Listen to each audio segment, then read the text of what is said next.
Hello all, and welcome back to Trekyards. He's Commander Cockings. He's got a Foley. Today we're talking about the ship.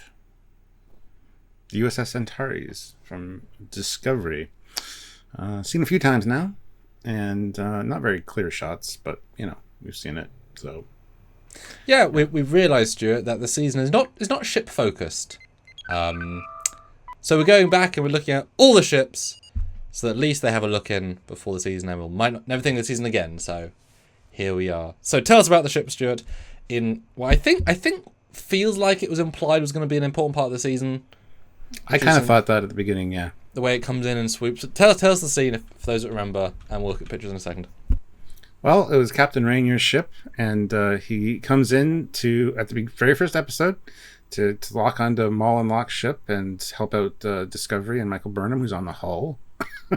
And he's had run-ins with Maul and Locke before, so he knows them well, and that's interesting. But yes, we do see the ship with the tractor beam that has to let go. And but yeah, it is a four-nacelled 32nd century ship, USS Antares. Ta-da!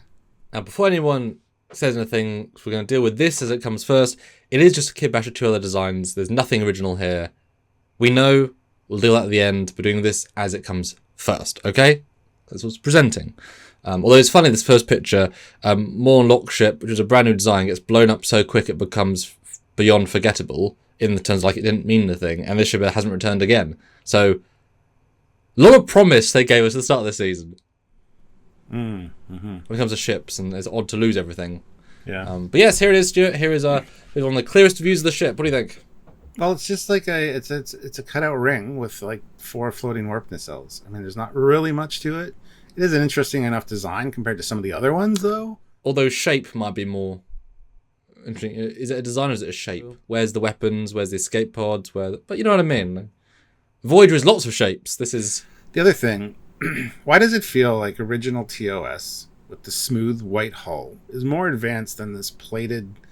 Every plate is a different color. And not just that, but these are purely aesthetic-based ships. They have no clue what any of these lights do. Yeah, because they're not windows. If they are windows, they're odd placement and odd sizing. But, I mean, anything's possible. Because, when Rick Sternberg and Andrew Probert designed stuff, they thought, where would the captain's ready room be? Let's place it logically. There were thought process, and every window had a position. You can tell this has not been designed. This has been built. And, yeah, plating is... if plating is what plating is, it's a removable piece of armor that covers hull. Why this? Well, they did have to survive after the burn, so it could just be that they're not refitted or anything yet. But all the new ships look, even the Stranger Worlds Enterprise, which is supposed to be the smooth sleekness, is just plated beyond belief. Yeah. Yeah. But the next shots are two more distinct views. Yeah, I mean, there's no chance those edge things are windows. The ships are very big in the 32nd century. Or they're all bay windows. And if they are bay windows, why the hell would you have the entire saucer rim, have no tech and just bay windows? That doesn't... you can't tell me the entire room of the saucer is all, large conference rooms. Every single one. Because they're not quarters, without them being, bunk quarters. Because it's a big ship. Every ship in 32nd is big. That saucer is, several decks. And there's big windows. Well, he took a page out of the Vengeance's playbook, and they have a hole in the center of the saucer, which is fine. I kind of like the row of windows there, and I could just imagine sitting in an arboretum or a mess hall and looking out and seeing the other. It's kind of like almost being in an apartment building and seeing another apartment building across the way, which is kind of neat. But yeah, the staggered placement of those windows is interesting. If they're windows, which I kind of doubt they are. Maybe some kind of advanced tech, I don't know. But maybe it's all programmable matter, so you can change the window size of your quarters to whatever size you want. Everyone has iPhone Max 8 setting windows. Maybe. Big as possible. But I'm also left wondering, there's nothing on the hull. Why are all the windows on the rim of the saucer? Why is there no windows on the main hull? Why are there no bigger windows? Why are there no tech placements? Why is there no weapons? Or, it's all just plated generic. I think they know that. That's why they always show them like this in really bad lighting and just kind of motion blurry. And next view though is is the only in focus frame I could find of this bit. So it does highlight the bottom and the inner ring, which is cool. And again, can't be windows. There's too much tech. There's too many, and the wrong scale and the wrong length. They're not windows. But then what are those dots? I don't know. We got a lot of ships like that though, where it's like weird placement of windows on the hull sometimes, and it's like, how would that work? But anyway, so what are they if they're not windows then? Well, you've played Star Trek Online. We've reviewed Star Trek Online ships. Whatever's red and glowy is a weapon. So maybe those are all just individual weapons ports, even though they're not red, because it's the future. I don't know.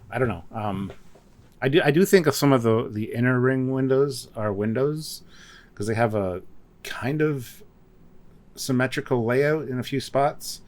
Some are way larger and don't appear to be windows because they're brighter, but I think there are windows that you can see there for sure.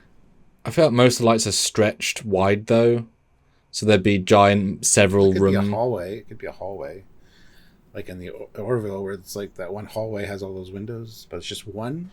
I don't know. That's a weird thing, just to have a giant hallway area on the inner ring. What a waste of... Why have an inner ring then if it's just hallway? But again, why is there a hole? There is no real reason. There's no reason for it, right? It's just there for aesthetic. And I'm not a fan of the nacelles, to be honest. I can't even see what they look like, so I don't even know. Yeah, really. Those front parts there, they just don't really do much for me.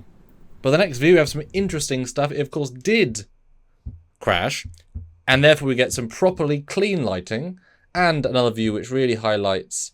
Now, this is interesting. The scaling of the lights in the rim on the top view, much smaller than previous shots. So I'm wondering if they're pumping up the bloom in different shots to make them pop. Those look much smaller than the previous shots. Now, still much better. Maybe windows, but why would the whole thing just be wall of windows? I know the same in the Cerritos, and it looks absolutely terrible, but they wouldn't do that. It doesn't make sense. I disagree. I think for the future they might want to do something like that. You want to see space. You want to see... Just like an apartment block, like just everything's a window. Yeah. And the one where it's on the planet there, I was wondering what the triangular thing was in the previous shot. You could sort of see it. I have a feeling those are the shuttle bays. That's like the force field, because that would be an interesting place to put shuttle bays with that, in that cutout. So that's kind of cool. And I kind of like the nacelles from the bottom view. They're sleek, but kind of curved, but kind of... Yeah, all right. And I do think, like I said, this is made of two other ships. I think the combination of these two sets of shapes does work very well. That these nacelles and this main hull, as a shape combination, it all flows together. It's just the detailing is underbaked. But Stuart, the next shot is, of course, what they utilised, which was the saucer of one, the nacelles of the other, and they did nothing else. Wow, I didn't even realise that.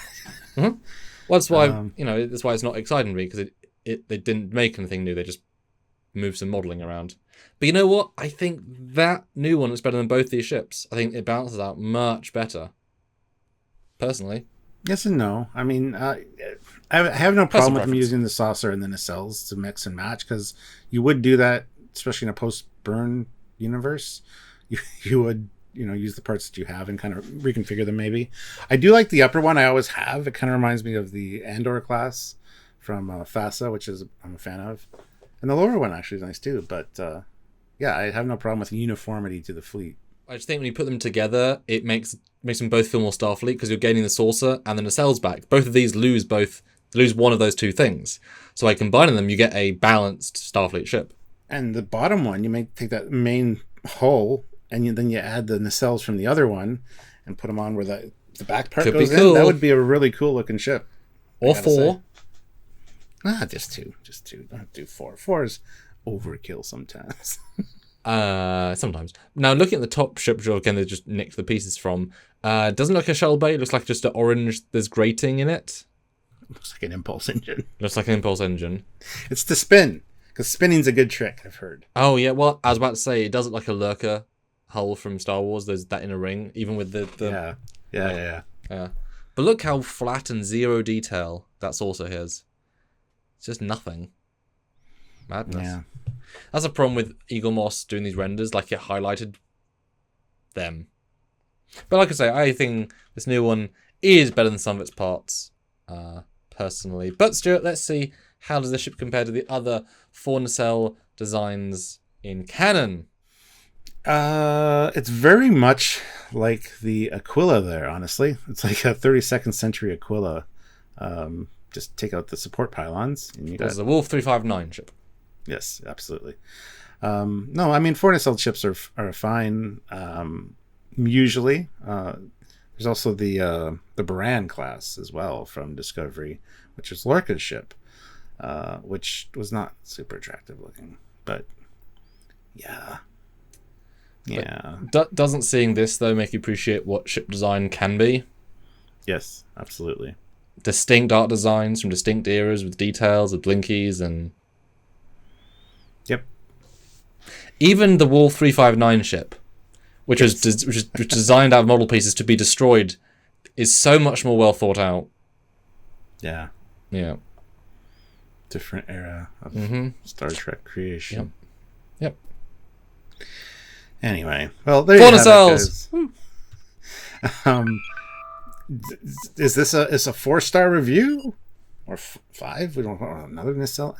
Comment down below what you guys think about this episode. I know you can only hit like once, but 4 times would have been nice. I'm just saying. So hit the like button and subscribe to the channel. Click the notification bell icon so you don't miss content like this and all our lives and stuff we do, because we love hanging out with you guys. And if you want to support what we do here, then our lives. Come say hi. Put your 2 cents or $5 forward and lay the law down. Put a comment and you know, there you go. Or super thanks on any video we've done. Can be from episode 1 of Trekyards to a random review of a random episode. The choice is yours, and the buffet is giant. Or you can join us for regular help via Patreon. It's monthly. Or join the channel on YouTube, also monthly. That's right. So until next time, he is Commander Cockins. He's Captain Foley. Bye, guys. Bye, guys.